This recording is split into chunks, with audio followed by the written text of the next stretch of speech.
सभी को नमस्कार। इस वीडियो में आइए जानें कि सिंगल फेस एसी मोटर कैसे शुरू करें, चलाएं, उसके रोटेशन की दिशा को कैसे रिवर्स करें। इस वीडियो के अंत में आप निम्न करने में सक्षम होंगे।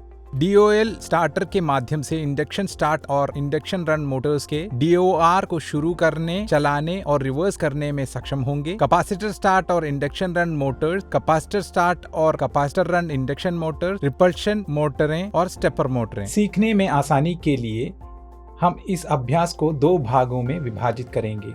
भाग 1 में उद्देश्य 1 और 2 शामिल होंगे। भाग 2 में उद्देश्य 3 और 4 शामिल होंगे। आइए हम इस अभ्यास के लिए आवश्यक टूल्स, इक्विपमेंट और मशीनरी एकत्र करें। Electrician tool kit, pulley puller, moving iron volt meter, moving iron ammeter, megger, single phase induction start induction run motor, DOL starter for single phase motor, capacitor start induction run motor, capacitor start capacitor run motor, repulsion motor, bipolar stepper motor, regulator power supply, GI wire, PVC copper wire, ICDP switch. Rotation की दिशा यानी DOR starter के माध्यम से induction start induction run motor के DOL को शुरू करें, चलाएं और रिवर्स करें।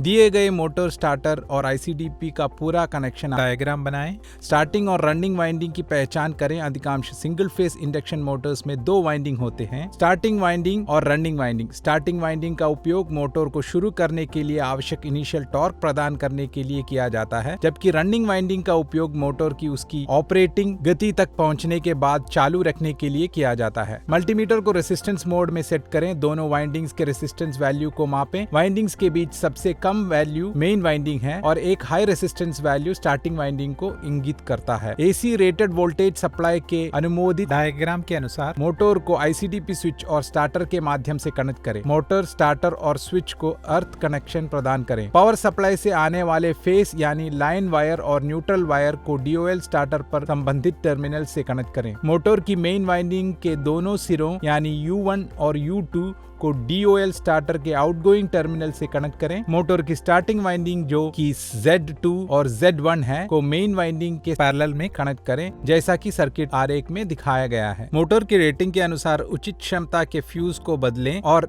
DOL स्टार्टर के ओवरलोड रिले को मोटर की करंट रेटिंग पर सेट करें। ICDP स्विच चालू करें और स्टार्टर का स्टार्ट बटन दबाएं। रोटेशन की दिशा जांचें और इसे नीचे रिकॉर्ड करें। रोटेशन की दिशा क्लॉकवाइज है। स्टॉप बटन दबाकर मोटर बंद करें। ICDP को बंद करें और फ्यूजेस हटा दें।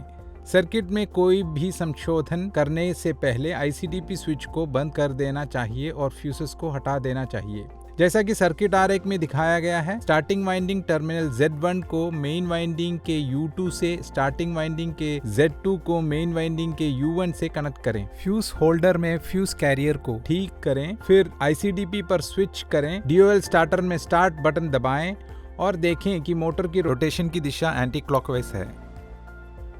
मोटर को बंद करें।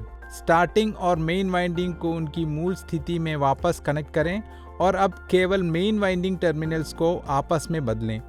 मोटर शुरू करें और रोटेशन की दिशा क्लॉकवाइज देखें। निष्कर्ष: इससे यह स्पष्ट रूप से देखा गया है कि induction start induction run motor के रोटेशन की दिशा या तो मेन वाइंडिंग या स्टार्टिंग वाइंडिंग को बदलकर प्राप्त की जा सकती है, लेकिन दोनों को नहीं। स्टार्ट रन और single phase capacitor start induction run motor के DOR को रिवर्स करें। मोटर टर्मिनल्स की पहचान करें और सर्किट आरेख के अनुसार कनेक्शन बनाएं। ICDP स्विच, स्टार्टर और मोटर को अर्थिंग करना सबसे आवश्यक है। सर्किट डायग्राम में दिखाए गए अनुसार इनपुट पावर सप्लाई को DOL स्टार्टर से और DOL स्टार्टर से मोटर टर्मिनल्स को एमीटर और वोल्टमीटर के माध्यम से क्रमशः सीरीज और पैरेलल में कनेक्ट करें। U1 रनिंग वाइंडिंग टर्मिनल और Z1 स्टार्टिंग वाइंडिंग टर्मिनल को एक साथ कनेक्ट करें और उन्हें फेज या एमीटर के एक छोर से कनेक्ट करें। सेंट्रीफ्यूगल स्विच और कैपेसिटर को स्टार्टिंग वाइंडिंग टर्मिनल Z2 और कैपेसिटर टर्मिनल के दूसरे सिरे को U2 और फिर न्यूट्रल से सीरीज में कनेक्ट करें।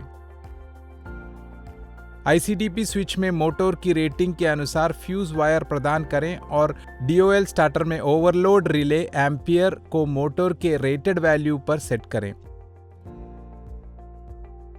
ICDP को चालू करें, स्टार्टर की सहायता से मोटर चालू करें और starting current, normal running current और रोटेशन की दिशा नोट करें और विवरण सारणी में दर्ज करें। रोटेशन की दिशा बदलने के लिए स्टार्टर का उपयोग करके मोटर को रोकें और ICDP को ऑफ करें और फ्यूज कैरियर को हटा दें। रोटेशन की दिशा बदलने के लिए स्टार्टिंग वाइंडिंग या रनिंग वाइंडिंग टर्मिनल्स को आपस में बदलें।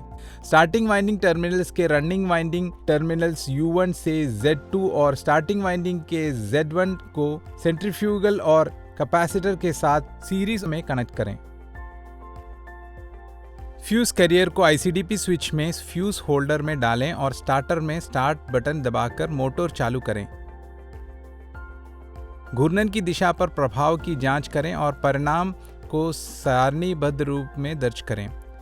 निष्कर्ष: सिंगल फेज इंडक्शन मोटर की रोटेशन की दिशा को मेन वाइंडिंग टर्मिनल्स या स्टार्टिंग वाइंडिंग टर्मिनल्स को आपस में बदलकर बदला जा सकता है, लेकिन दोनों को नहीं। यहाँ इस अभ्यास का भाग 1 समाप्त होता है। भाग 2 में जारी रखेंगे।